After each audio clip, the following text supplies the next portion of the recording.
Assalamualaikum warahmatullahi wabarakatuh. Alhamdulillah wassalatu wassalamu ala Rasulillah wa ala alihi wa ashabihi wa man tabi'ahum bi ihsanin ila yaumiddin. Amma ba'du, ikhwani fillah wa fiddin azanillahu iyyakum. Kita lanjutkan tentang akidah orang-orang Syiah.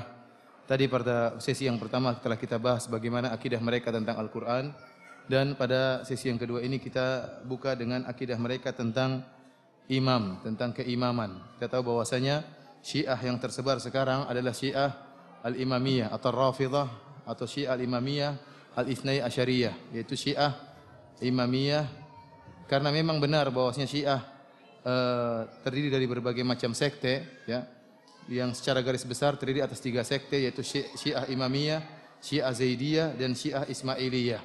Ya, yang paling mending dekat dengan Ahlus Sunnah adalah Syiah Zaidiyah. Tetapi Syiah yang tersebar sekarang di seantero dunia, ya, yang kebanyakan tersebar di tanah air kita adalah Syiah Al-Imamiyah yang berasal dari Iran dan Irak. Dan Syiah ini yang kita bahas tentang akidah mereka. Kita tidak bahas tentang Syiah Zaidiyah dan kita tidak bahas tentang Syiah Ismailiyah, tapi kita bahas tentang Syiah yang tersebar di tanah air kita, yang tersebar di Iran, tersebar di Irak, dan tersebar di penjuru dunia adalah Syiah Al-Imamiyah. Kenapa dikatakan dengan Syiah Al-Imamiyah? Karena mereka meyakini bahwasanya di antara rukun iman atau rukun Islam adalah beriman kepada imam mereka yang 12. Ya, imam mereka yang 12. Dan inilah sebagian ulama mengatakan kenapa orang-orang Syiah menyatakan bahwasanya Al-Qur'an ada distorsi, ada penyimpangan, ada pengurangan. Kenapa? Karena mereka tidak puas dengan isi daripada Al-Qur'an. Al-Qur'an isinya pujian terhadap para sahabat, pujian dengan setinggi langit. Sementara mereka mengkafirkan para sahabat. Al-Qur'an tidak menyebutkan masalah keimaman meskipun satu ayat tidak ada. Mereka jengkel. Ya, tidak ada dalam Al-Qur'an. Sementara kalau kita perhatikan masalah salat dan zakat disebutkan banyak dalam Al-Qur'an, ya. Salat disebut mungkin 100 kali lebih, mungkin salat disebut dalam Al-Qur'an. Zakat disebutkan mungkin 30 kali oleh dalam Al-Qur'an. Jadi banyak disebutkan zakat dan salat. Sementara masalah imam tidak disebutkan sama sekali. Sementara menurut mereka masalah keimaman, ya, masalah rukun Islam, masalah keimaman lebih utama dan lebih afdal daripada salat dan zakat. Berikut ini riwayat-riwayat yang menunjukkan akan hal itu. Ya, tatkala mereka tidak mendapatkan masalah keimaman dalam Al-Qur'an, maka mereka mengatakan Al-Qur'an telah menyimpang, Al-Qur'an telah dirubah oleh para sahabat. Kemudian mereka membuat riwayat-riwayat dusta tentang keutamaan masalah keimaman. Di antaranya mereka riwayatkan dari Muhammad bin Ali Al-Baqir, imam mereka yang imam keempat, ya. Atau imam yang kelima, Muhammad Ali Al-Baqir bin Ali Al-Baqir, dia mengatakan, "Bunyal Islam ala khamsin." Islam dibangun di atas 5 perkara. Ala salati waz zakati was shaumi wal hajj wal wilayah. Dibangun di atas salat, zakat, puasa, haji, dan keimaman. Dan apa? Keimaman. Wilayah. Kemudian dia berkata, "Walam yunada bi syai'in kama nudiya bil wilayah." Dan tidak diserukan kepada sesuatu pun sebagaimana diserukan terhadap keimaman. Artinya penyeruan terhadap salat, terhadap zakat, terhadap haji, terhadap puasa masih kurang, tidak seperti diserukan terhadap masalah keimaman. Dalam riwayat yang lain dari Abu Abdullah, yaitu Ja'far As-Shadiq, imam mereka yang ke-6, dia berkata, "Inna Allah qad iftarada ala ummati Muhammadin khamsa faraid." Sungguhnya Allah telah mewajibkan kepada umat Muhammad 5 kewajiban. As-salat, dan zakat, dan puasa, dan haji, wa wilayatuna, dan keimaman. Kemudian kata dia, "Farakhasa lahum fi asya' minal faraid al-arba' wa lam yurakhis li ahadin fi wahidah." Dan Allah memberi keringanan terhadap empat rukun yang pertama, yaitu salat, zakat, haji, dan puasa. Namun Allah tidak memberi keringanan tentang masalah apa? Keimaman. Dalam riwayat yang lain dari Abu Ja'far, dia berkata, "Bunyal Islam ala khamsati asya." Islam dibangun di atas 5 perkara. Salat, zakat, haji, puasa, dan wilayah. Qala Zurarah, "Qultu wa ayyu syai'in min dzalika afdal?" Mana di antara rukun Islam tersebut yang paling afdal? Qala al-wilayah afdal. Keimaman yang paling apa? Afdal. Oleh karenanya inilah mereka kenapa dikatakan dengan Syiah Al-Imamiyah Al-Ithnai Asyariyah, karena mereka meyakini seorang dikatakan muslim, tidak dikatakan muslim sampai mereka beriman dengan imam mereka yang ke-12, ya. Yang dimulai dari Ali bin Abi Thalib. Kemudian Al-Hasan yang imam kedua. Ketiga siapa? Al-Husain bin Ali bin Abi Thalib. Kemudian berikutnya siapa? Ali Zainal Abidin. Antum perhatikan, Hasan punya anak juga. Ada keturunan Hasan, punya anak laki-laki, punya anak keturunan. Husain juga punya anak selain apa namanya? Ali Zainal Abidin. Kemudian setelah Ali Zainal Abidin, kemudian Muhammad Al-Baqir. Setelah Muhammad Al-Baqir yang keenam adalah Ja'far As-Shadiq yang sering disebutkan dua riwayat ini. Abu Abdullah Ja'far As-Shadiq dengan Muhammad Al-Baqir, imam keenam dan imam kelima. Seterusnya saya lupa namanya, dan terakhir adalah Muhammad Hasan Al-Askar. Muhammad Hasan Al-Askar, imam ke-12 mereka, yang dia tatkala berumur sekitar 5 tahun masuk dalam sirdab dan tidak keluar-keluar sampai sekarang. Sudah 1200 tahun dia tidak keluar. Dan ini imam yang terakhir mereka, dan nanti kalau dia keluar itu yang disebut dengan Imam Mahdi, sehingga mereka masih menantikan kedatangan Imam Mahdi. Oleh karena salah seorang ulama Syiah ceramah di televisi, dia mengatakan bahwasanya kami akan menaklukkan Mekah dan Madinah. Bagaimana? Ya, kami akan menaklukkan kota Mekah dan Madinah. Kenapa? Karena keluarnya imam ke-12 hampir keluar. Sebentar lagi apa? Keluar. Sudah 1200 tahun tidak keluar-keluar, kata dia, sekarang waktunya apa? Keluar. Namun tidak bakalan keluar. Tidak bakalan keluar.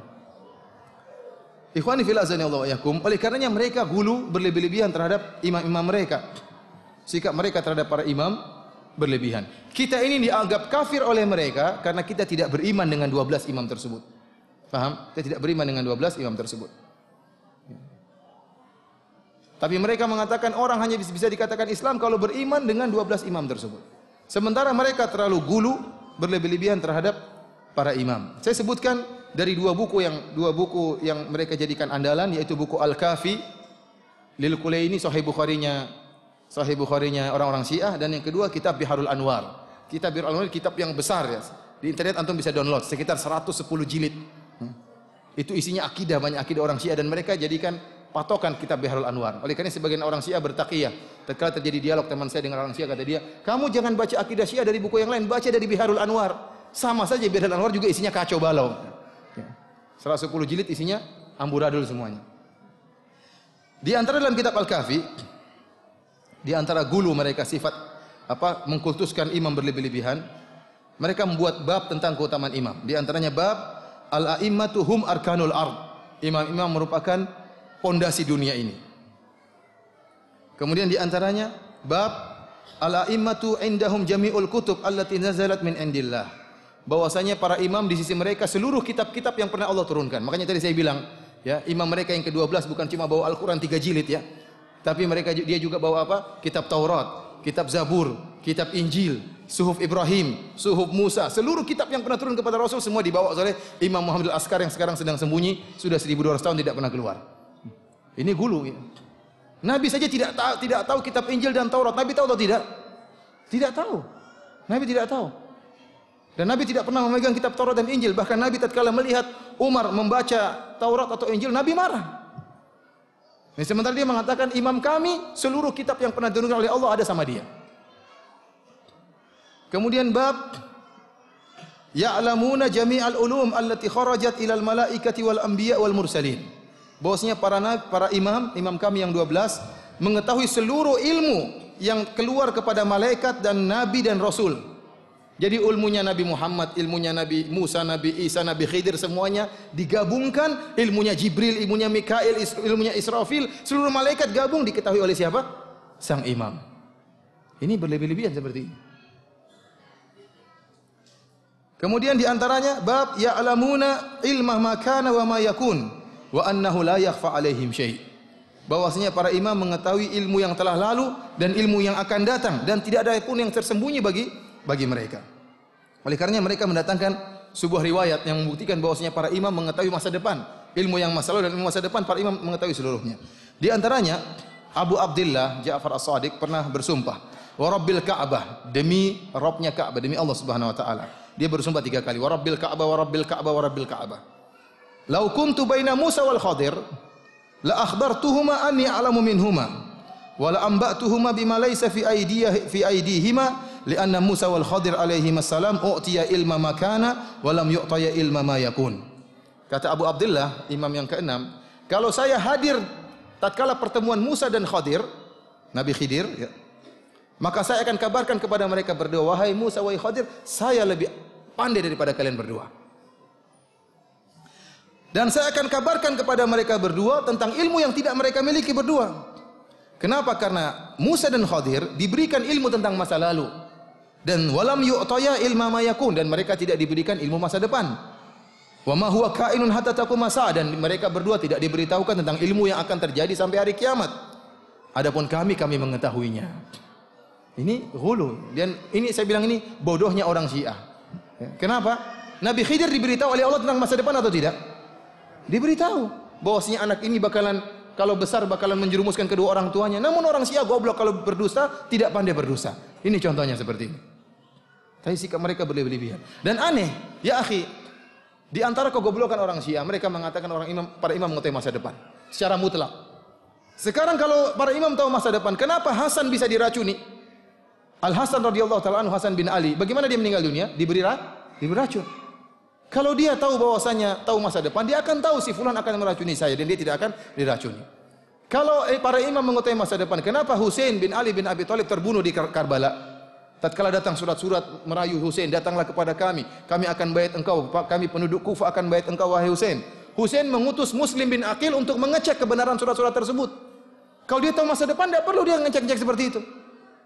Akhirnya ternyata dia dibohongi, ternyata dia dibunuh oleh orang-orang Kufah yang berkhianat kepada orang-orang Syiah yang berkhianat kepada Husain.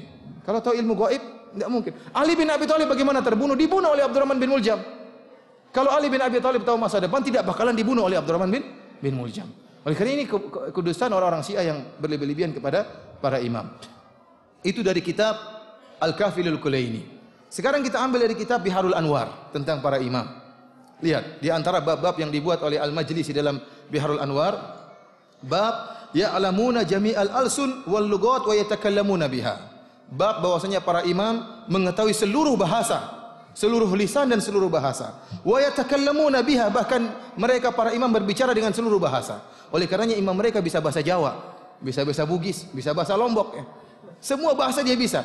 Bahasa Jawa, bahasa Inggris, bahasa Jepang, semuanya dia bisa. Nabi saja tidak tahu bahasa Ibrani. Nabi memerintahkan Zaid bin Thabit radhiyallahu anhu untuk belajar bahasa Ibrani. Ini kata dia seluruh imam mengetahui seluruh bahasa. Ini apa namanya?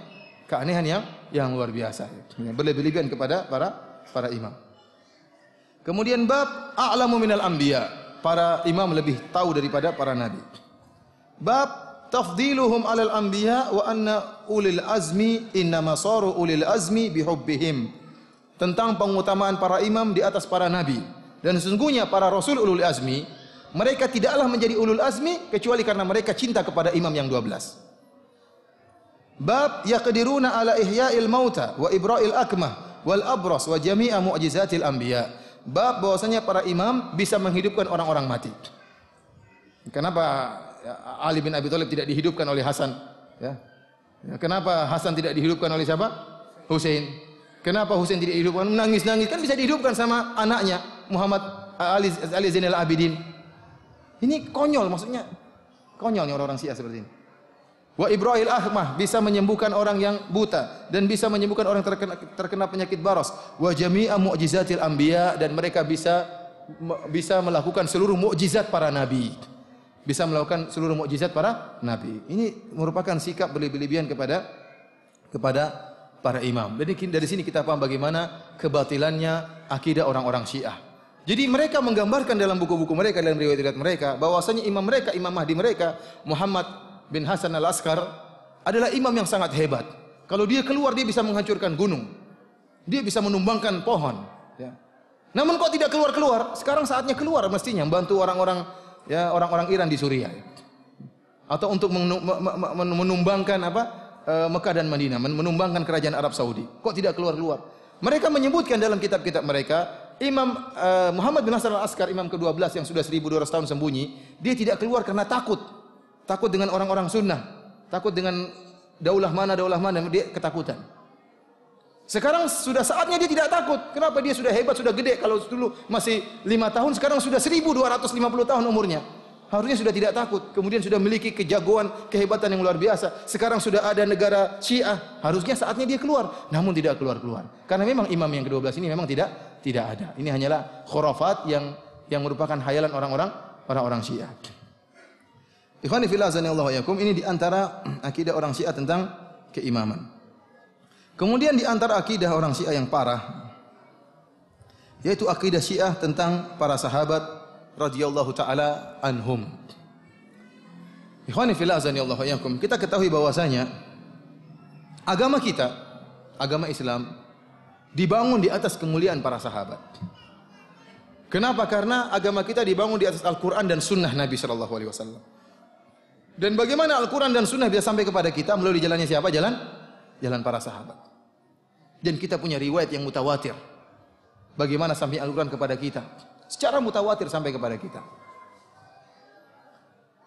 Sedangkan akidah orang Syiah dibangun di atas kekafirannya orang para sahabat. Jadi bertolak belakang, nggak mungkin nyambung. Kita, akidah kita, agama kita dibangun di atas kemuliaan para sahabat. Karena para sahabat yang meriwayatkan Al-Quran dan Sunnah. Kalau seandainya para sahabat kafir, berarti Al-Quran dan Sunnah tidak beres. Berarti selama ini yang meriwayatkan Al-Quran dan Sunnah adalah orang-orang kafir. Sehingga kita mengatakan para sahabat mulia. Karena agama kita dibangun di atas keutamaan para sahabat. Orang Syiah sebaliknya, agama mereka dibangun di atas kekafiran para sahabat. Kenapa? Karena agama mereka dibangun di atas pengimaman Ali bin Abi Thalib lebih daripada Abu Bakar dan Umar. Mereka mengatakan dalam hadis Ghadir Khum, tatkala Rasulullah sallallahu alaihi wasallam pulang dari haji wada, sampailah Nabi sallallahu alaihi wasallam ke suatu mata air yang namanya Khum, daerah Khum antara Mekah dan Madinah. Kemudian tatkala itu yang berhaji bersama Nabi berapa orang? Sekitar 120.000 orang sahabat. Sekitar 120.000 orang para sahabat. Kemudian Rasulullah mengumpulkan para sahabat, kemudian Rasulullah SAW memberi wasiat. Kata mereka orang Syiah, Rasulullah memberi wasiat bahwasanya ketahuilah setelah saya meninggal dunia yang menjadi imam adalah Ali bin Abi Thalib. Ini Rasulullah SAW kabarkan di hadapan berapa sahabat? 1.200 orang, 120.000 orang sahabat. Sehingga tatkala Rasulullah SAW meninggal, para sahabat mengangkat Abu Bakar menjadi imam. Berarti mereka semua telah kufur kepada wasiat Nabi. Mereka kafir semuanya. Ini sebab kenapa para sahabat dikafirkan. Karena mereka mengingkari wasiat Nabi yang menyuruh agar Ali bin Abi Thalib menjadi imam. Dan inilah berita dusta, jelas-jelas dusta. Kebohongan besar-besaran. Antum tahu kisah tatkala Rasulullah SAW meninggal dunia? Para sahabat sempat khilaf di antara kaum Muhajirin dan kaum Ansar. Bukankah seharusnya Ali muncul? Wahai diam-diam, kan kalian masih ingat Nabi bilang saya yang jadi imam. Masa kalian tidak ingat? Sama sekali Ali tidak ngomong. Dan tidak ada Al-Miqdad bin Aswad, Ammar bin Yasir yang mereka tidak kafirkan. Miqdad bin Aswad, Ammar bin Yasir, kemudian Abu Dzar sama sekali tidak mengatakan, wahai para sahabat Muhajirin Ansar, kenapa kalian ikhtilaf? Bukankah kalian masih ingat Rasulullah menyatakan jadi imam adalah Ali bin Abi Thalib? Ini tidak pernah terjadi sama sekali. Yang ini menunjukkan bahwasanya wasiat tersebut adalah kedustaan, tidak ada. Kalau seandainya di wasiat tersebut Ali akan maju. Minimal dia menegakkan hujah, tidak perlu dia takut. Kenapa dia takut? Minimal dia mengatakan, saya Ali bin Abi Thalib, kalian 120.000 orang telah mendengar bahwasanya kalau Rasulullah meninggal, saya yang menjadi imam. Namun ini berita dusta. Justru begitu banyak dalil yang menunjukkan bahwasanya yang menjadi khalifah setelah Nabi adalah Abu Bakar radhiyallahu taala anhu. Oleh karenanya, saya pernah berdialog sama seorang Syiah dari Saudi, Syiah Saudi, dari daerah timur ya. Waktu musim haji. Maka saya bilang, "Ya akhi, yang jadi imam tatkala Rasulullah sakit siapa? Kan Abu Bakar yang menjadi imam. Ini isyarat bahwasanya kalau Rasulullah SAW meninggal yang jadi imam Abu Bakar. Buktinya waktu Rasulullah SAW sakit yang menjadi imam siapa? Abu Bakar. Dan tidak ada orang yang pernah menjadi imam selama hidupnya Nabi kecuali siapa? Abu Bakar radhiyallahu taala anhu. Apa jawab dia? Itu kan dalam buku-buku kamu, dalam buku kita yang jadi imam Ali. Nah, saya bilang ini nggak bisa nyambung kalau bikin caranya. Qurannya nggak nyambung, hadisnya juga nggak nyambung. Kata dia, saya sudah nggak usah. Saya tidak mau debat lagi karena nggak mungkin. Nggak mungkin antum debat dengan orang seperti ini. Antum hanya bisa debat kalau masdarnya sama. Kita bisa dialog. Tapi kalau Qur'annya beda, hadisnya beda, gimana antum mau nyambung berdebat sama orang seperti ini? Oleh karenanya, mereka kalau tidak mengkafirkan para sahabat, mereka tidak bisa bangun agama Syiah. Nggak mungkin, mustahil. Untuk bisa membangun agama Syiah, para sahabat harus kafir dulu. Kenapa? Karena yang jadi imam harusnya siapa? Ali. Para sahabat mengingkari wasiat Nabi sehingga seluruh mereka kafir. Seluruh mereka kafir. Oleh karenanya bagaimana kita bisa bersatu antara Syiah dengan Ahlus Sunnah? Mustahil. Ahlus Sunnah membangun agamanya di atas keadilan dan amanahnya para sahabat. Orang Syiah membangun agama mereka di atas kekafiran para sahabat. Gak mungkin nyambung, mustahil. Oleh karenanya agama Syiah ini sangat didukung oleh orang-orang liberal. Orang liberal, orang-orang kafir. Ya, orang kayaknya seperti penerbit Mizan. Mizan itu menerbitkan buku liberal sama buku-buku apa? Syiah. Orang-orang kafir senang karena liberal didukung oleh orang-orang kafir. Mereka ingin menimbulkan kerusakan di negara Indonesia dengan menyebarkan paham liberal. Dan mereka dukung dengan agama Syiah. Kenapa?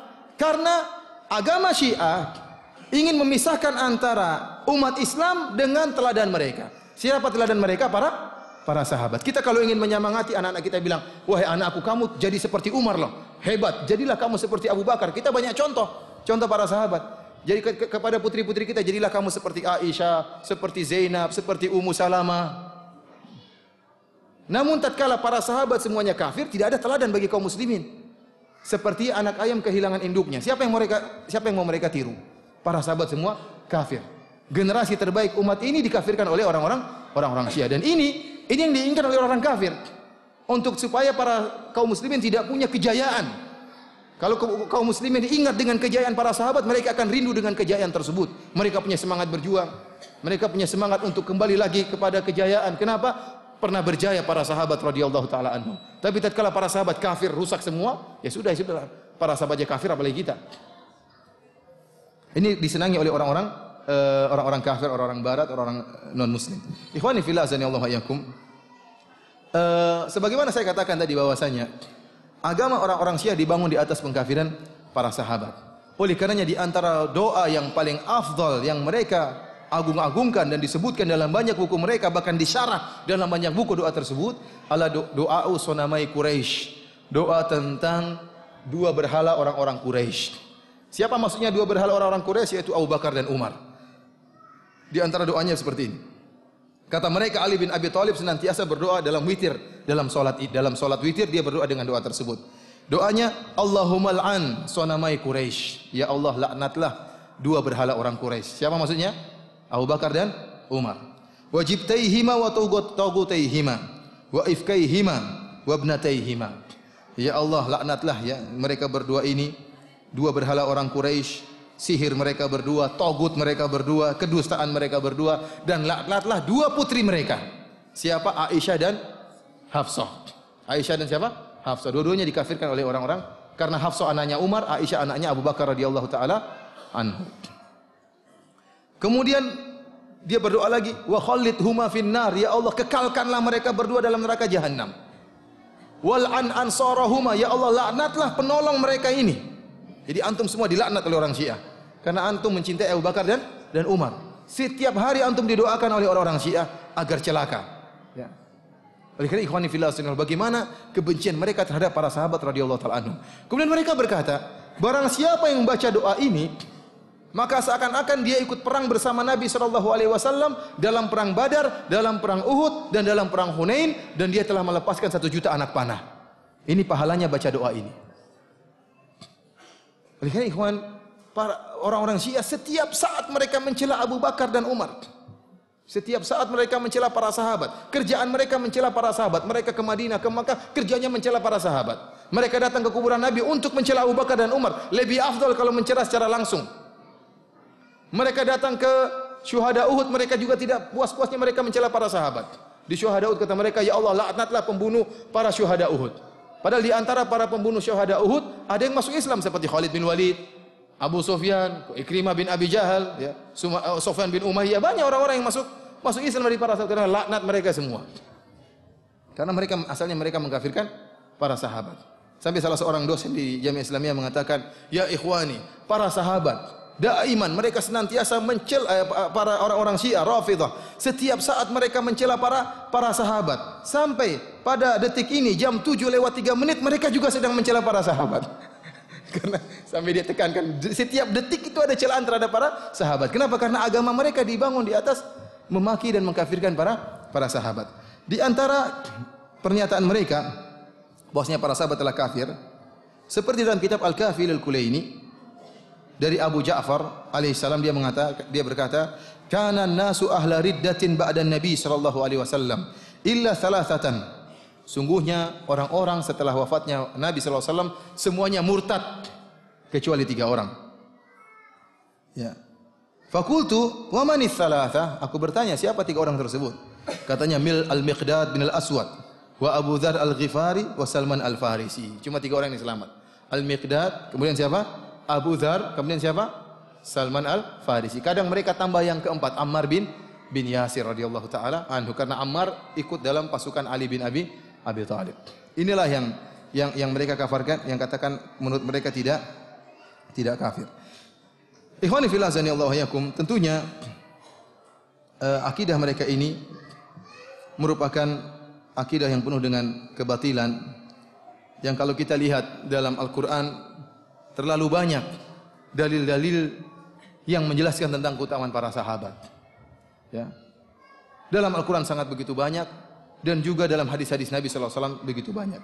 Dalam Al-Quran seperti firman Allah Subhanahu Wa Taala, kuntum khaira ummatin ukhrijat linnas. Kalian umat terbaik yang Allah keluarkan bagi manusia. Ini siapa? Para sahabat. Kata Syiah, kuntum syarran nas. Kalian umat terburuk yang Allah keluarkan bagi manusia. Rasulullah SAW mengatakan, Abu Bakar fil jannah, Umar di surga, Utsman di surga. Kata mereka, Abu Bakar di neraka jahanam, paling bawah nerakanya. Umar di neraka jahanam, Utsman paling bawah neraka jahanam.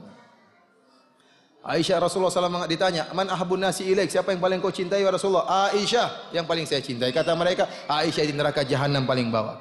Wa minar rijal, orang yang paling kau cintai daripada laki, kata Nabi Abu Bakar. Kata mereka, Abu Bakar di neraka jahanam. Semua bertentangan.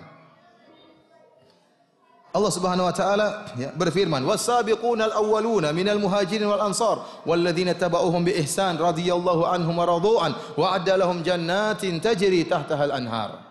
Kata Allah Subhanahu wa taala, orang-orang pertama kali masuk Islam dari kalangan muhajirin kaum ansar. Kaum muhajirin jumlahnya ribuan, kaum ansar jumlahnya ribuan. Kata mereka semuanya kafir kecuali 3 orang. Kata Allah, radhiyallahu anhum wa radu'an. Allah ridha kepada mereka dan mereka ridha kepada Allah. Jelas kaum muhajirin ansar diridhai oleh Allah. Kita bagaimana? Dan kemudian kata Allah, wa adalahum jannatin tajri tahtaha al-anhar. Allah siapkan surga-surga bagi mereka. Ini jaminan kaum muhajirin kaum ansar masuk surga. Dalilnya ayat ini. Kita bagaimana nasib kita? Bagaimana kita agar bisa masuk surga dan bisa diridhai oleh Allah? Allah persyaratkan, walladzina tabauhum bi ihsan. Syaratnya kalau kalian ingin diridhai dan masuk surga, ikutilah para sahabat dengan cara yang baik. Subhanallah. Bahkan Allah mempersyaratkan orang agar masuk surga ngikut para sahabat. Sementara para sahabat orang-orang yang murtad.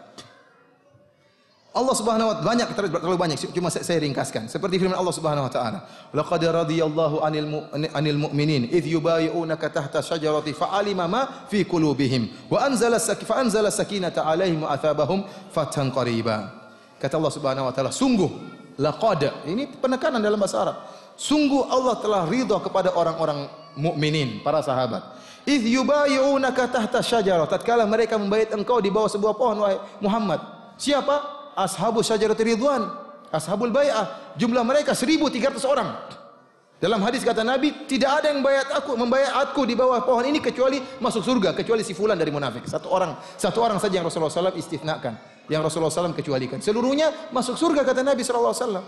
Kata mereka seluruhnya masuk neraka jahanam. Kecuali Abu Bakar, kecuali siapa? Ali bin Abi Thalib dan beberapa orang. Dalam ayat ini Allah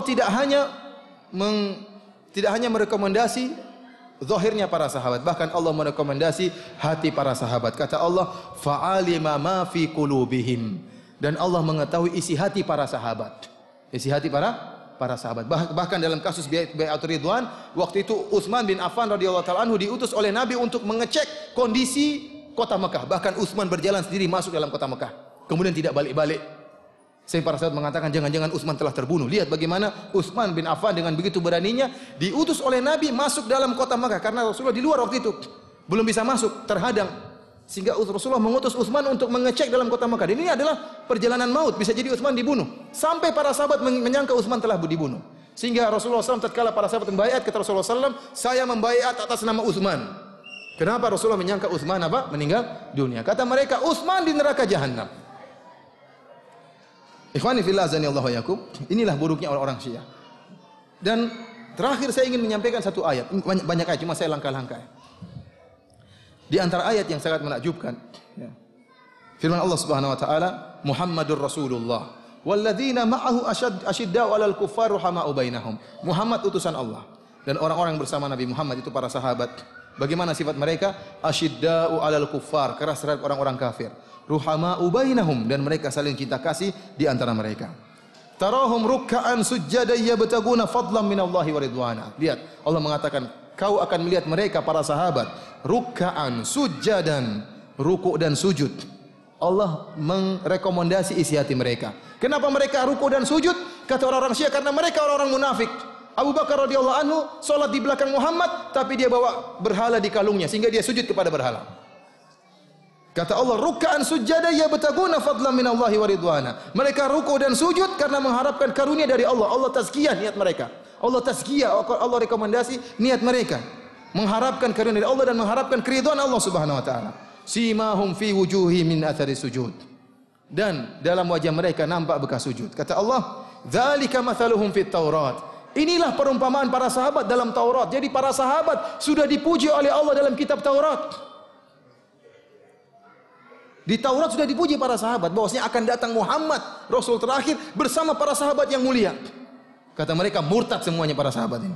Wa mathaluhum fil Injil kazar'in akhraja shata'ahu fa'azarahu fastaghladha fastawa ala suqihi yujibu az-zurra'a liyaghidha bihimul kuffar. Adapun perumpamaan para sahabat di Injil sebagaimana ya tumbuhan yang mengeluarkan tunasnya, kemudian menguatkan batangnya, akhirnya menjadi besar, fastawa kemudian menjadi matang. Ala suqihi, kokoh di atas batangnya, yu'jibuz zurra. Ini perumpamaan para sahabat, perumpamaan yang indah, tumbuhan yang ditumbuh kemudian tumbuh subur kemudian menguatkan tumbuhan tersebut, yu'jibuz zurra, yang menyenangkan orang yang menanamnya. Ini perumpamaan para sahabat di mana? Dalam Injil. Bayangkan Allah muji para sahabat di Taurat dan Allah muji para sahabat di Injil. Kemudian kata Allah, liyaghidha bihimul kuffar, agar Allah menjadikan orang-orang kafir marah dengan para sahabat. Dari sini sebagian ulama mengatakan, barang siapa yang jengkel dan benci kepada para sahabat orang kafir. Siapa yang bilang? Allah yang mengatakan. Kata Allah, liyaghidha bihimul kuffar, agar orang-orang kafir benci dan marah dengan perumpamaan tentang para sahabat ini. Ikhwani fillah azanillahu wa iyyakum, ini ayat yang sangat tegas tentang keutamaan para sahabat. Saya ingin mengajak antum sekalian merenungkan satu sifat yang Allah sebutkan dalam ayat ini. Kata Allah Subhanahu wa taala, ruhama'u bainahum. Para sahabat saling cinta kasih di antara mereka. Kenapa? Karena ahlul bidah dari orang-orang Syiah, mereka mengesankan kepada umat bahwasanya ada permusuhan antara para sahabat dengan ahlul bait. Ini kedustaan besar-besar yang mereka lakukan. Mereka membuat image dan membuat kesimpulan seperti demikian agar masyarakat memahami bahwasanya ada permusuhan yang amat sengit di antara para sahabat dengan ahlul bait. Padahal Allah mengatakan ruhama'u bainahum. Mereka saling mengasihi di antara mereka. Oleh karenanya kita akan sebutkan beberapa dalil yang menunjukkan bahwasanya para sahabat dan ahlul bait saling mengasihi di antara mereka, tidak sebagaimana yang dipahami oleh orang-orang Syiah. Di antaranya ikhwani fillah azanillahu wa iyyakum, bukti bahwasanya para sahabat saling mengasihi adalah kita dapati bahwasanya Ali bin Abi Thalib dan juga ahlul bait yang lain menamakan anak-anak mereka dengan nama-nama Abu Bakar, Umar, Utsman dan Aisyah. Ali bin Abi Thalib punya anak namanya Abu Bakar, dia punya anak juga namanya Umar, dia punya anak juga namanya Utsman. Bahkan disebutkan ahlul bait yang pertama menamakan anaknya dengan Abu Bakar adalah Ali bin Abi Thalib. Kemudian diikuti oleh anak-anak selanjutnya. Kalau tidak Hasan atau Husain juga punya anak namanya Abu Bakar dan Umar. Sekarang saya tanya sama antum, apa kalau antum punya anak, antum kasih nama Fir'aun? Tentu tidak. Antum akan kasih nama anak antum dengan nama yang orang yang antum cintai. Ya. Sampai-sampai ada orang, mohon maaf, ada orang cinta sama saya. Dia telepon, Ustaz, saya punya anak, saya mau kasih nama Firanda. Saya bilang jangan, itu nama nggak ada maknanya. Ustaz, saya mau kasih nama, saya cinta sama antum, saya punya anak Firanda. Dia bilang jangan. Ternyata dia kasih nama juga namanya Firanda. Kemudian waktu pengajian dia datangkan, ini Ustaz Firanda Al-Kathiri. Subhanallah, ada Firanda orang Arab. Baru muncul belakang namanya Firanda Al-Kathiri. Alhamdulillah, cuma Firanda bukan orang Jawa saja, bukan orang Bugis. Ada Firanda orang Arab. Saya sudah larang, dia tidak mau. Artinya orang kalau kasih nama anaknya, dia akan beri nama sama orang yang dia cintai. Kenapa Abu Bakar menamakan nama Ali menamakan anaknya Abu Bakar, Umar dan Utsman? Karena cinta kepada Abu Bakar, Umar dan Utsman. Bahkan dalam riwayat dalam Sahih Bukhari, tatkala Umar bin Khattab meninggal dunia, kemudian dihadiri oleh orang banyak, dihadiri oleh Ibnu Abbas, maka Ali bin Abi Thalib mengatakan, saya berangan-angan meninggal memiliki amalan seperti kamu, wahai Umar bin Khattab. Sungguh saya sering mendengar Rasulullah SAW mengatakan, dakhaltu ana wa Abu Bakar wa Umar wa kharajtu ana wa Abu Bakar dan Umar. Saya sering mendengar Rasulullah bersabda, saya masuk suatu tempat bersama Abu Bakar dan Umar, dan saya keluar bersama Abu Bakar dan Umar. Artinya Rasulullah SAW sahabatnya dua orang ini, Abu Bakar dan Umar. Di mana Rasulullah berada, dua orang itu berada. Oleh karenanya Allah mengabadikan persahabatan mereka. Bahkan dalam kuburan pun Allah mentakdirkan mereka bertiga. Dan itu diakui oleh Ali bin Abi Thalib. Kata Ibnu Abbas, ada yang megang pundak saya, ternyata saya lihat Ali bin Abi Thalib radhiyallahu taala anhu. Dan di antara Ahlul Bait ada yang menamakan anaknya dengan Aisyah. Tidak seperti orang-orang Iran. Saya punya teman orang Iran cerita, kami di sana sebagian orang-orang Syiah, kalau ada orang pezina mereka juluki Aisyah. Pezina apa? Itu Aisyah. Maksudnya apa? Pezina, wanita pezina. Ya. Ternyata di antara, kalau tidak salah Ali bin, saya lupa. Yang jelas ada semuanya daftarnya apa, bagaimana para Ahlul Bait menamakan anak-anak mereka dengan Abu Bakar, Umar, Utsman dan Ali. Kemudian ikhwani fillah azanillahu wa iyyakum. Di antara persaudaraan yang terjalin antara Abu Bakar dan Ahlul Bait, ya, adalah Asma bintu Umais radhiyallahu taala anha, istrinya Ja'far bin Abi Thalib. Kita tahu Ahlul Bait. Ahlul Bait adalah seluruh anak-anak, ya, Abdul Muttalib. Di antara anak Abdul Muttalib adalah Abu Thalib, kemudian Al-Abbas. Maka seluruh keturunan Al-Abbas adalah Ahlul Bait. Pamannya Nabi keturunannya adalah Ahlul Bait. Yang sangat mengherankan orang Syiah tidak begitu mengakui keturunan Al-Abbas. Dan banyak keturunan Ahlul Bait dari Al-Abbas Ahlu Sunnah. Ya. Kemudian juga misalnya keturunan siapa? Keturunan Ja'far, keturunan Al-Aqil, keturunan Ali bin Abi Thalib, seluruhnya Ahlul Bait. Ja'far bin Abi Thalib yang meninggal dalam Ghazwah Mu'tah, yang kemudian terpenggal kedua tangannya, kemudian Allah menggantikan kedua tangannya dengan kedua sayap di surga. Dia punya istri namanya Asma bintu Umais. Tatkala Ja'far bin Abi Thalib meninggal dunia, siapa yang menikahi istrinya? Abu Bakar radhiyallahu anhu. Kenapa Abu Bakar menikahi istrinya? Karena temannya. Kita kalau punya teman meninggal dunia, kita kasihan sama istrinya, kita yang nikahi. Oleh karena Asma binti Umais dinikahi oleh Abu Bakar radhiyallahu taala anhu. Kemudian tatkala Abu Bakar meninggal dunia, Asma binti Umais dinikahi oleh Ali bin Abi Thalib. Abu Bakar punya anak dari Asma binti Umais, Ali punya anak juga dari Asma binti Umais. Oleh karenanya, anaknya Abu Bakar dan anaknya Ali bin Abi Thalib saudara seibu, iya atau tidak? Ibunya siapa? Asma binti Umais. Bagaimana kemudian mereka ribut? Mustahil. Kemudian ikhwani fillah azanillahu wa iyyakum, di antara bukti persaudaraan yang erat antara Abu Bakar dan Ahlul Bait, seperti ini termaktub dalam buku-buku Syiah. Ya, dan mereka bingung menghadapi riwayat seperti ini. Sampai mereka rela berdusta. Ya, seperti Yasir Al-Habib tatkala ditanya tentang asar ini, dia pun berdusta, nekat berdusta. Dalam riwayat-riwayat yang masyhur dalam buku mereka, Ja'far As-Shadiq, al-imam yang keenam, dia pernah berkata, "Waladani Abu Bakar As-Siddiq marratain." Bahwasanya Abu Bakar As-Siddiq melahirkan aku 2 kali. Dia ingin membanggakan kakeknya, siapa? Abu Bakar. Apakah dia mengatakan saya dilahirkan Fir'aun 2 kali? Tidak mungkin. Dia tatkala menyatakan saya dilahirkan Abu Bakar 2 kali, maksudnya berbangga atau mengejek? Berbangga maksudnya. Tidak mungkin dia mengejek saya dilahirkan Fir'aun 2 kali, saya dilahirkan Togut, setan 2 kali. Namanya menghina dirinya. Tapi dia sedang berbangga diri mengatakan waladani Abu Bakar marratain. Saya dilahirkan Abu Bakar 2 kali. Kenapa bisa dia mengatakan demikian? Ada silsilahnya. Saya akan sebutkan silsilahnya, antum perhatikan sekarang. Ali bin Abi Thalib, perhatikan, Ali bin Abi Thalib, Abu Bakar. Ada 2 silsilah nasab. Ali bin Abi Thalib dan Abu Bakar. Ali bin Abi Thalib punya anak namanya Al-Husain. Al-Husain yang meninggal di Karbala, syahid. Al-Husain imam keberapa? Imam ketiga, ya. Punya anak namanya Ali Zainal Abidin.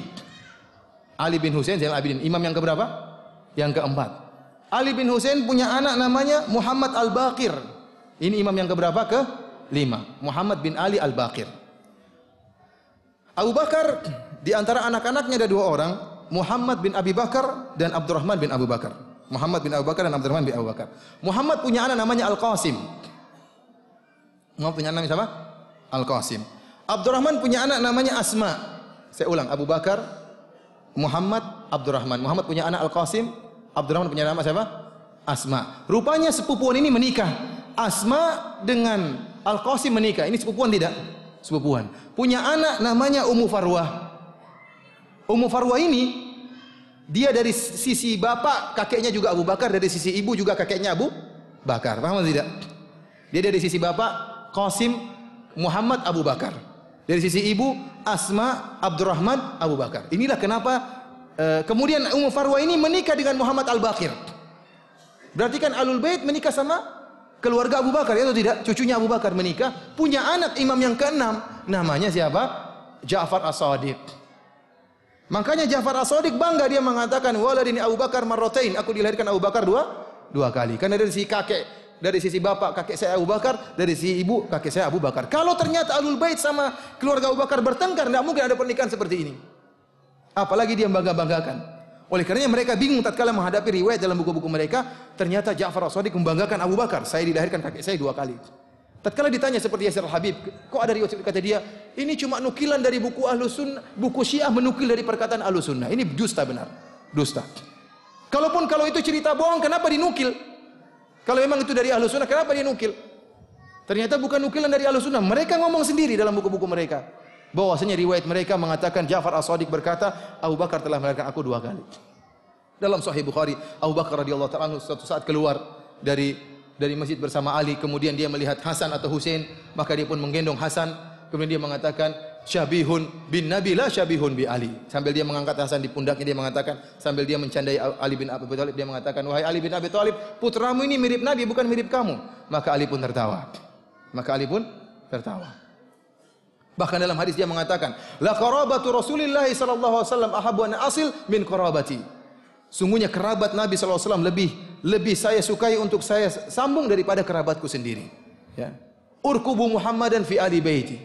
Abu Bakar juga mengatakan, ingatlah Rasulullah terhadap untuk bermuamalah baik dengan Ahlul Bait. Ini perkataan-perkataan Abu Bakar termaktub dalam buku-buku Sahih Bukhari dan yang lainnya. Namun seperti kita katakan, orang-orang Syiah tidak beriman dengan Sahih Al-Bukhari. Ini hubungan Abu Bakar dengan Ahlul Bait. Sekarang hubungan Ali bin Abi Thalib dengan Umar. Kita tahu bahwasanya Umar bin Khattab radhiyallahu ta'ala anhu menikah dengan putrinya Ali, yaitu Ummu Kalsum. Ummu Kalsum saudaranya Hasan dan Husain. Jadi Ali bin Abi Thalib menikah dengan Fatimah, punya anak diantaranya Hasan, Husain, Ummu Kalsum. Ummu Kalsum menikah dengan Umar bin Khattab radhiyallahu ta'ala anhu dan punya anak namanya Zaid bin Umar. Siapa namanya? Zaid.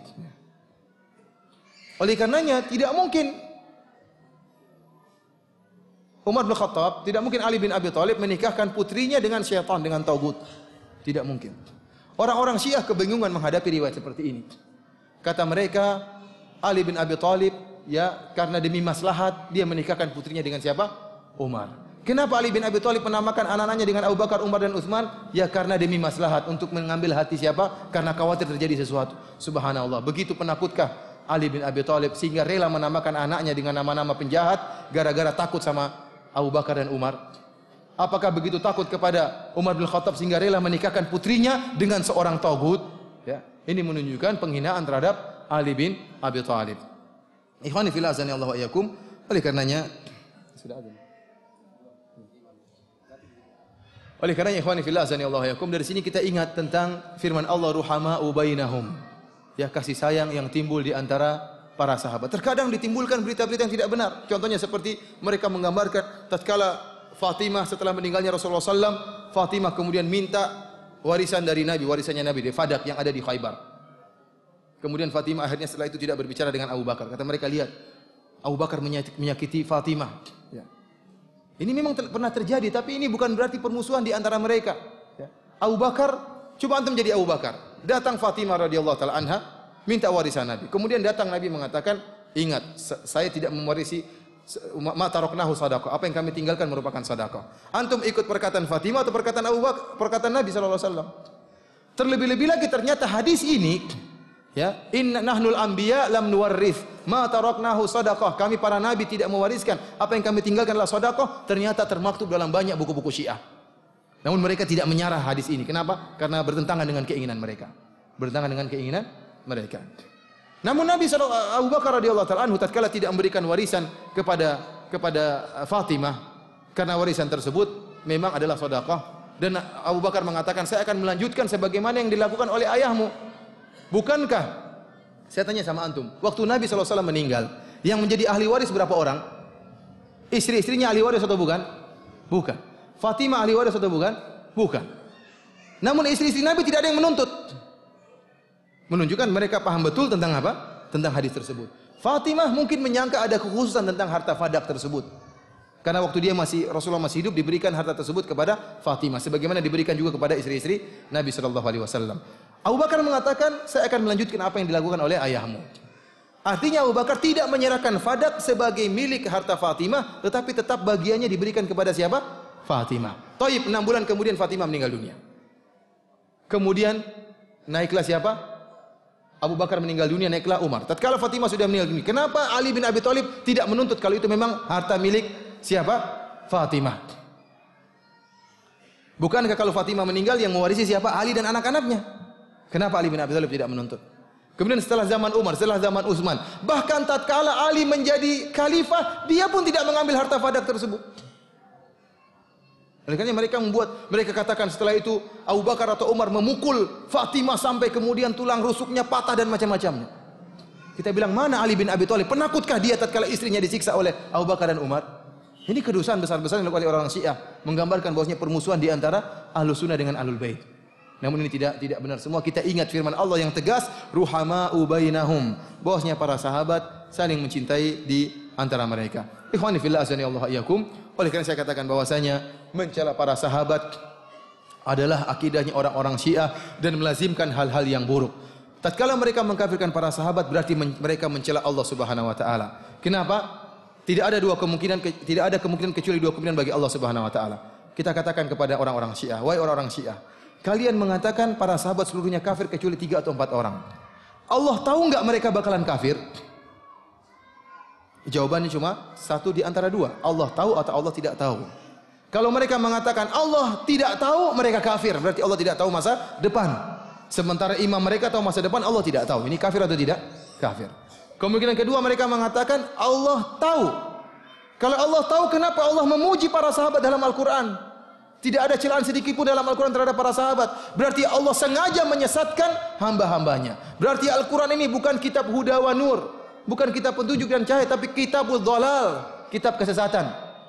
Kenapa? Karena memuji orang-orang yang murtad, umat yang paling buruk, dipuji dalam Al-Quran. Berarti Al-Quran menyesatkan umatnya. Oleh karena tatkala mereka mencela para sahabat, melazimkan mereka mencela Allah Subhanahu wa taala. Kemudian juga melazimkan mereka mencela Nabi.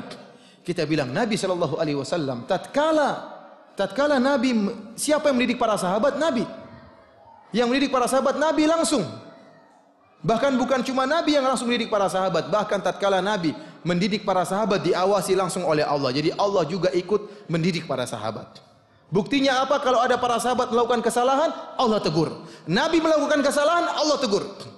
Para sahabat melakukan kesalahan, turun ayat menegur. Oleh karena Jabir bin Abdullah tatkala ditanya tentang hukum azal, kalau tidak salah dalam Sahih Muslim, kata Jabir bin Abdullah, "Kunna na'zil wal Qur'anu yanzil." Kami melakukan azal, mengeluarkan air mani di luar rahim seorang wanita, padahal Al-Quran turun. Artinya Jabir mengatakan, seandainya kalau azal itu haram, pasti sudah turun ayat menegur kami. Sementara kami melakukan azal, Al-Quran turun, tidak ada teguran. Berarti azal itu hukumnya apa?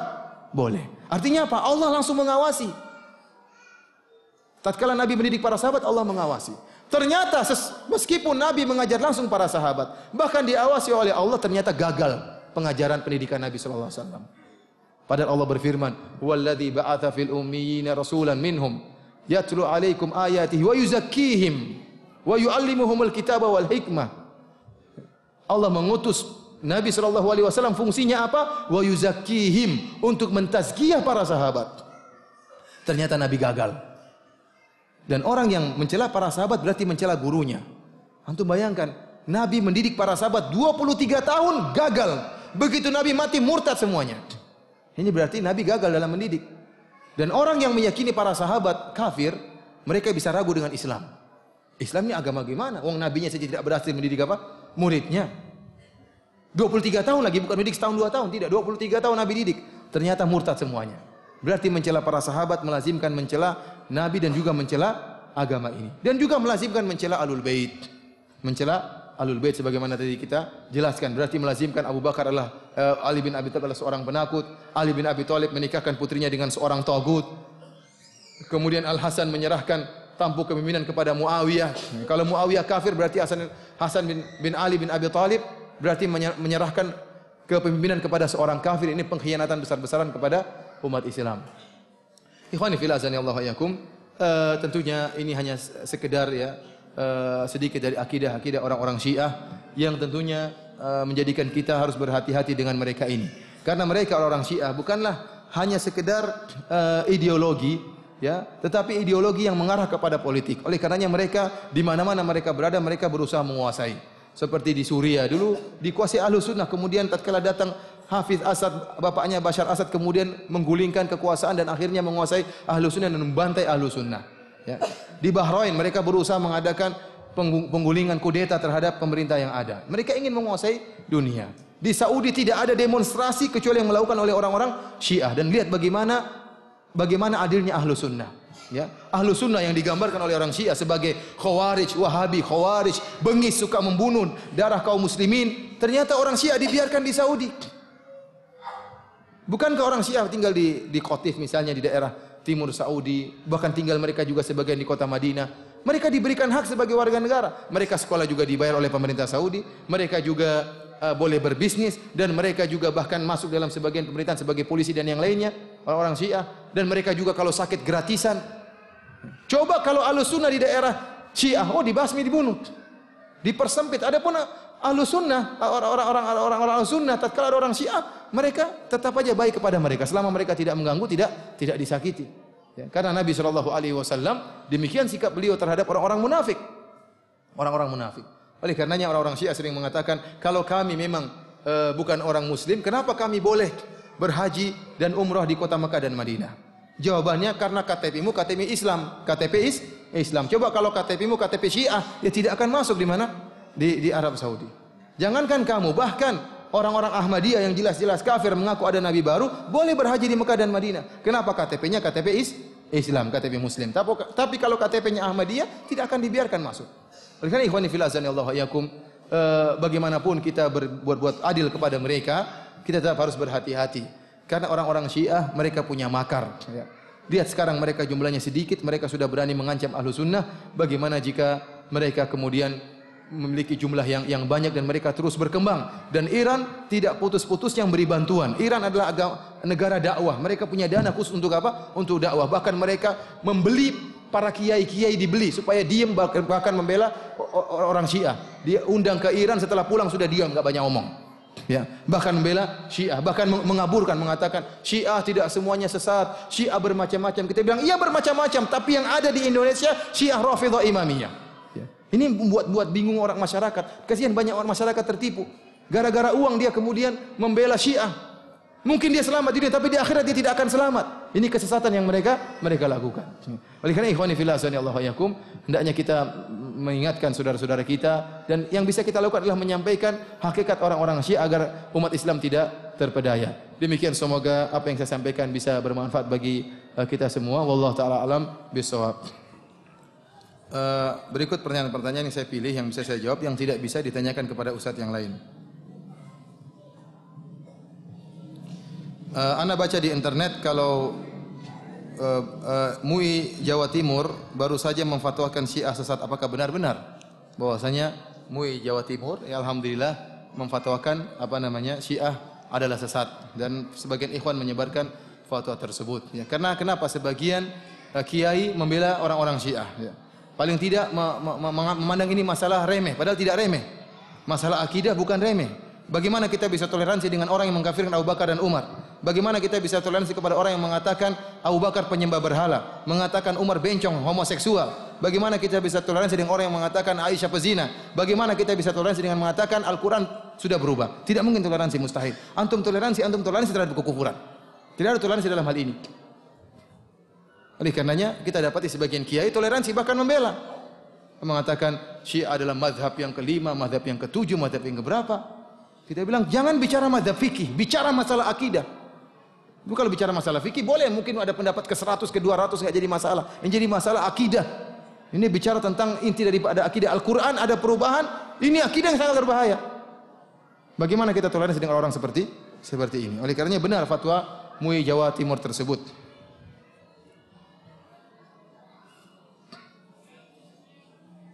Apa benar Syiah itu banyak golongannya? Karena saya pernah mendengar Syiah itu banyak golongannya. Benar, Syiah dasarnya para ulama tatkala antum baca dalam buku-buku firaq seperti dalam kitab Al-Farqu Bainal Firaq karangan Abdul Qadir Al-Baghdadi, dia membagi Syiah secara garis besar 3. Syiah Imamiyah, Syiah Zaidiyah, dan Syiah Ismailiyah. Syiah Zaidiyah terbagi juga, Syiah Ismailiyah terbagi juga, dan Syiah Imamiyah terbagi entah berapa, 11, 12 atau 13 kelompok. Tetapi yang tersebar sekarang yang ada di Indonesia adalah Syiah Imamiyah. Buku-bukunya jelas, Al-Kafi, Biharul Anwar, Anwar Nu'maniyah, ya. At-Tahdzib, Al-Istibsar, buku-buku mereka jelas yang dipakai. Ya. Ini yang tersebar sekarang adalah Syiah yang sesat, yang tadi telah kita jelaskan dari Ba'da Asar sampai sekarang tentang akidah mereka adalah akidahnya Syiah Imamiyah. Oleh karena sebagian kiai kemudian berusaha meremehkan hal ini. Oh, Syiah bermacam-macam, jangan dipukul ratakan. Kita bilang kita tidak pernah memukul ratakan. Tapi kita berbicara khusus kepada Syiah yang tersebar sekarang ini di tanah air kita. Kita tidak berbicara tentang Zaidiyah. Saya pernah ketemu dengan orang Zaidiyah di Yaman, tidak seperti Imamiyah yang sekarang. Orang Zaidiyah masih mengatakan Abu Bakar radhiyallahu anhu, Umar radhiyallahu anhu, Umar radhiyallahu anhu, Aisyah radhiyallahu anha. Mereka masih mengatakan demikian. Tapi Syiah yang Isna Asyariyah tidak demikian. Dan di Lombok sudah ada yang berani mengatakan belum beriman kepada Al-Qur'an sepenuhnya. Ini contohnya. Syiah yang tersebar di sini apa? Imamiyah, bukan Zaidiyah. Karena Al-Qur'an belum tentu benar. Dan perlu disusun lagi katanya. Dan bolehkah kita membunuh dia? Jangan. Jangan antum seperti itu ya. Antum di sini di dalam negara punya apa pihak yang berwajib ya. Laporkan kalau ada yang mengatakan demikian.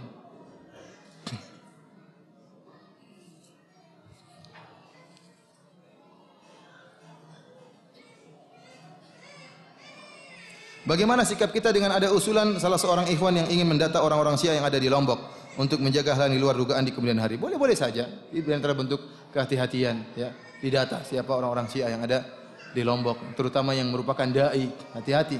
Ya, karena mereka sedang menyuruh kepada kekufuran. Ya. Dan orang Syiah bukan hanya sekedar menyuruh kepada agama mereka. Mereka membuat ya ingin tadi bicara politik, ingin menguasai. Berbeda dengan Ahmadiyah. Ahmadiyah mengaku ada nabi baru. Tapi mereka tidak membuat kerusuhan. Justru orang-orang Islam yang memberi kerusuhan kepada mereka. Tapi kalau orang Syiah tidak.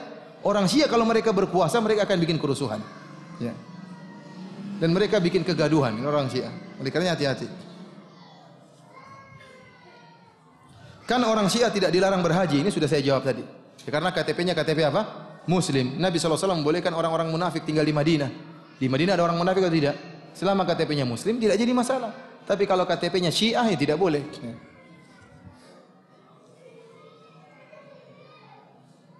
MUI di TV mengatakan Syiah tidak sesat. Gimana Ustaz? MUI yang mana ini? Antum beriman kepada MUI atau beriman kepada dalil? Alhamdulillah ada MUI Jatim mengatakan sesat. Saya sudah jelaskan tadi orang yang mengatakan Al-Quran itu sesat, itu Al-Quran tidak sempurna, itu orang sesat. Ya. Setelah kita jelaskan gini, antum masih percaya sama orang, oh Syiah tidak sesat. Kalau begitu, apa itu kesesatan kalau gitu? Kalau mengatakan Al-Quran kurang itu tidak sesat, kalau gitu, apa yang dinamakan dengan kesesatan? Tidak ada namanya kesesatan kalau begitu. Ustadz, Syiah sulit dikenali di Indonesia. Ini karena penampilannya hampir sama dengan penampilan orang-orang sunnah. Tidak, bagaimanapun mereka pasti ada perbedaan. Artinya mereka berusaha menyembunyikan akidah mereka, amalan mereka akan nampak. Ya, dari perkataan mereka, dari sikap mereka. Di antara ciri-ciri orang-orang Syiah, ya, tentunya mereka sering bertakiyah. Seperti orang-orang Iran yang sholat di belakang imam di Masjid Nabawi. Dia sholat Allahu Akbar, tapi niatnya sholat sendirian. Orang lihat dia berimam di belakang Imam Syekh Huzaifi. Ternyata niatnya sholat apa? Sholat sendirian. Terkadang mereka ulang, habis sholat Assalamualaikum, Assalamualaikum, mereka sholat lagi sendiri. Mereka sholat lagi sendiri. Di antaranya mereka sholat Allahu Akbar, tangannya apa? Diturunkan. Ini banyak di antara mereka. Kalau kita tegur, kan mazhab Imam Malik juga demikian. Kita tidak bicara memang ini mazhab, ada saja mazhab yang bolehkan demikian. Tapi kita berbicara tentang ciri-ciri orang-orang Syiah. Ya, bahwasanya di antaranya mereka, kemudian mereka tatkala wudu, mereka hanya mengusap depan begini aja. Ini sering saya lihat sendiri orang Iran tatkala wudu tidak dicuci kakinya, tapi apa cuma depannya saja. Kemudian di antara mereka, kalau mereka sholat seperti di Masjid Nabawi, mereka berusaha sholat di lantai, tidak mau di atas apa? Tidak mau di atas karpet. Jadi harus bersambung langsung dengan bumi. Bahkan mereka terkadang bawa batu dari Karbala, dipres, kemudian mereka bawa untuk tempat sujud. Jadi mereka sujud. Katanya tidak sah kalau jidat ini sujud bukan kepada tanah Karbala atau kepada tanah. Oleh karenanya terkadang sebagian ikhwan begitu orang Syiah lagi mau sujud, dia tendang itu batunya. Bangun, batunya mana? Harusnya Harusnya dia pasang semua karena Rasulullah mengatakan umirtu an asjuda ala sab'ati a'dhum. Aku diperintahkan untuk sujud pada 7 tulang. Harusnya dia pasang sini juga ada, sini juga ada, di lutut juga ada. Allahu Akbar, lengkap semua. Kenapa cuma di jidat aja? Harusnya kan semua, di tangan juga ada tanah Karbala, ini juga ada Karbala, semuanya ada Karbala, semuanya. Sepatunya juga made in Karbala harusnya.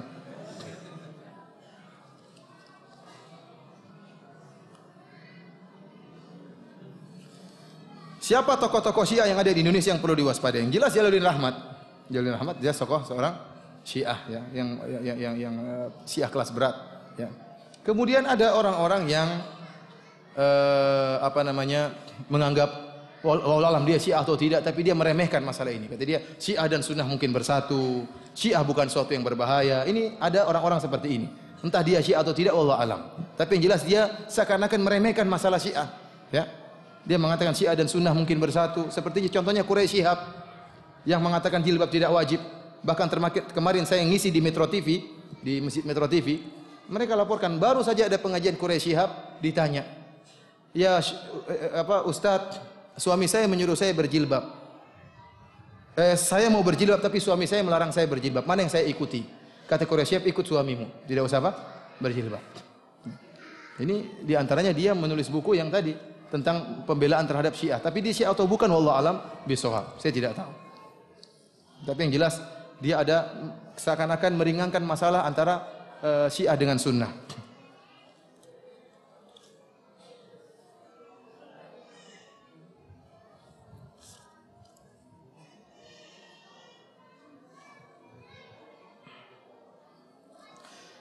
Ustaz, mohon penjelasan istilah berikut, liberalisme, sekularisme. Liberalisme adalah liberal yang menganggap semua agama benar. Yahudi dan Nasrani masuk surga ya. Jadi surga bukan cuma milik orang Islam aja, Yahudi dan Nasrani juga masuk surga.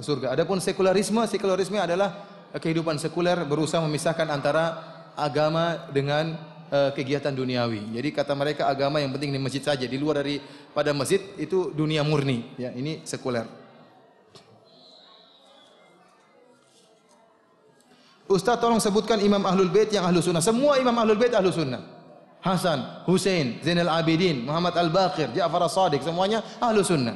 Hanya saja orang-orang Syiah membuat riwayat-riwayat palsu dari mereka. Dan saya bilang sama antum ya, bahwasanya tidak ada riwayat orang Syiah yang bisa kita sahihkan, tidak ada. Kita orang ahlu sunnah punya kriteria. Apa yang disebut dengan hadis sahih? Hadis sahih adalah hadis yang diriwayatkan oleh orang yang thiqah dan sanadnya bersambung. Itu kan definisi dari hadis yang sahih. Hadis yang diriwayatkan oleh seorang yang thiqah, yang dhabit dengan sanad yang bersambung sampai Rasulullah sallallahu alaihi wasallam. Orang-orang Syiah tidak mungkin kita ketahui hadisnya sahih atau tidak. Kenapa? Karena keyakinan mereka boleh bertakiyah. Di antara agama mereka boleh apa? Berdusta. Boleh berdusta demi agama. Sekarang kalau ada hadis dari orang Syiah, kita tahu dari mana dia sedang bertakiyah atau tidak? Tidak ketahuan. Kalau gitu bagaimana kamu tahu hadisnya sahih? Bisa jadi tatkala riwayat yang kamu baca dia sedang bertakiyah, iya atau tidak? Tidak pernah dijelaskan oleh orang Syiah bagaimana mengetahui sedang bertakiyah atau tidak sedang bertakiyah. Tidak pernah mereka jelaskan. Oleh karena seluruh riwayat, kita kalau ahlu sunnah, ada seorang sekali berdusta di riwayat matruk, ditinggalkan riwayatnya. Tapi orang Syiah boleh berdusta dalam masalah agama. Thayyib, riwayat yang kalian datangkan dari orang Syiah, ini perawi kalian sedang berdusta atau tidak, sedang bertakiyah atau tidak. Tidak ada yang tahu. Oleh karena tidak mungkin antum mendapatkan hadis sahih, riwayat sahih dalam buku-buku orang Syiah sesuai dengan definisi sahih menurut Ahlus Sunnah wal Jamaah.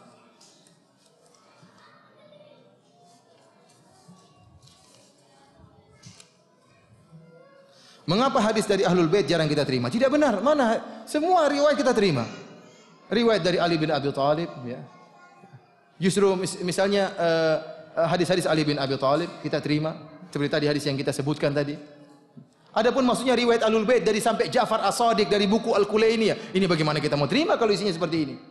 Bukan kepada Nabi sampainya, kepada siapa? Ja'far As-Shadiq. Buku-buku mereka Biharul Anwar, Al-Kafi dan yang lainnya, itu kebanyakan riwayatnya sampai kepada imam-imam mereka, bukan sampai kepada Nabi sallallahu alaihi wasallam.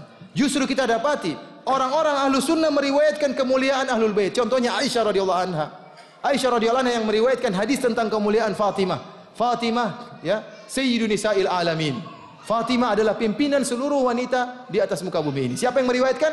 Aisyah radhiyallahu taala anha. Aisyah yang meriwayatkan tentang hadis hadisul kisah tentang Rasulullah tatkala meluk Ali bin Abi Thalib, kemudian Fatimah, kemudian Hasan dan Husain, kemudian Rasulullah SAW mendoakan mereka. Siapa yang meriwayatkan? Aisyah radhiyallahu taala anha. Abu Hurairah radhiyallahu anhu meriwayatkan banyak hadis-hadis tentang kemuliaan Ali bin Abi Thalib. Justru kalau mereka benci kepada Ali bin Abi Thalib, benci kepada Fatimah dan Hasan dan Husain, mereka tidak akan meriwayatkan hadis-hadis tersebut. Justru hadis-hadis tentang kemuliaan Ahlul Bait yang meriwayatkan siapa? Ahlus Sunnah wal Jamaah, artinya para sahabat yang lainnya. Adapun perkataan kenapa kita tidak menerima riwayat Ahlul Bait, ini dusta, tidak benar. Jadi kalau riwayat yang tersebut dalam kitab Al-Kafi, kemudian riwayat ngaco seperti itu, riwayat-riwayat yang amburadul seperti itu, bagaimana kita mau terima? Kita bilang apa kriteria hadis sahih? Kalau kita Ahlus Sunnah wal Jamaah, perhatikan, kita punya buku Sahih Bukhari, Sahih Muslim, Sunan Abi Daud, Sunan Nasa'i. Perawi-perawinya itu semuanya ada biografinya. Semuanya ada biografinya sehingga kita bisa bedakan. Oh ini hadis dhaif, hadis sahih. Kenapa? Perawinya bermasalah. Oh ini perawinya dusta. Oh ini perawinya lemah hafalannya. Oh ini perawinya setelah bukunya terbakar tidak diterima. Oh perawi ini tidak ketemu dengan perawi di atasnya. Dari mana kita tahu? Dengan melihat biografi para perawi tersebut. Adapun perawi-perawi orang Syiah, dari mana kamu tahu biografinya? Ya, tidak ketahuan. Oleh karenanya bagaimana kita terima riwayat-riwayat seperti ini? Bagaimanakah akidah Abu Abdillah Ja'far As-Shadiq? Kita bilang semuanya Ahlus Sunnah. Cuma banyak riwayat-riwayat dusta yang ditujukan kepada mereka. Lihat tadi Abu Ja'far As-Shadiq mengatakan, waladani Abu Bakrin marratain. Aku dihalirkan Abu Bakar berapa kali? 2 kali. Berarti dia membanggakan kakeknya Abu Bakar radhiyallahu taala anhu. Ada pertanyaan orang Syiah. Kalau Anda katanya merasa Ahlus Sunnah, kenapa tidak menjalankan perintah Rasul untuk menerima Ali sebagai khalifah? Perintahnya di mana? Tadi itu hadis Ghadir Khum. Mana riwayatnya? Riwayat dusta yang mereka riwayatkan. Selepas beliau langsung, bukan Abu Bakar yang hanya dipilih dari majelis syura. Ini susah. Makanya saya bilang tidak mungkin nyambung. Karena hadis mereka bukan hadis kita. Seperti ini bagaimana kita mau nyambung? Dia mengatakan ada riwayat Rasulullah, riwayat yang sahih. Rasulullah mengatakan kalau saya mati yang jadi imam siapa? Ali bin Abi Thalib. Bukan Abu Bakar yang hanya dipilih dari majelis syura yang tidak lengkap karena tidak dihadiri oleh Salman Al-Farisi, Ibnu Abbas, Ammar bin Yasir, Mikdad, Abu Sufyan, Abu Ayyub dan banyak lagi petinggi muhajirin termasuk Ali tidak hadir. Thaib, kenapa mereka tidak protes setelah itu? Taruhlah mereka tidak hadir. Bukankah setelah itu mereka ada? Dari mana dalilnya bahwasanya mereka tidak hadir? Tidak ada dalilnya bahwasanya mereka tidak hadir. Tapi orang Syiah bikin berita dusta. Oh Ali bin Abi Thalib lagi tidak hadir. Thaib, kita terima Ali bin Abi Thalib tidak hadir. Salman Al-Farisi tidak hadir. Ammar bin Yasir tidak hadir. Thaib, setelah Abu Bakar jadi khalifah, kenapa mereka tidak protes? Apa yang mereka takutkan? Bukankah mereka bisa ingatkan, wahai para sahabat, bukankah Nabi pernah berwasiat? Kemudian kenapa di zaman Umar mereka juga tidak protes? Kenapa di zaman Utsman mereka tidak protes? Kemana? Mereka penakut semua. Karena ini orang Syiah kalau sudah dusta itu dustanya ngaco seperti ini. Ya. Sementara Ali sudah ditunjuk oleh Nabi melalui nas yang jelas, yaitu hadis Ghadir Khum yang sangat mutawatir karena diriwayatkan oleh lebih 70 perawi. Ini dari mana seperti ini?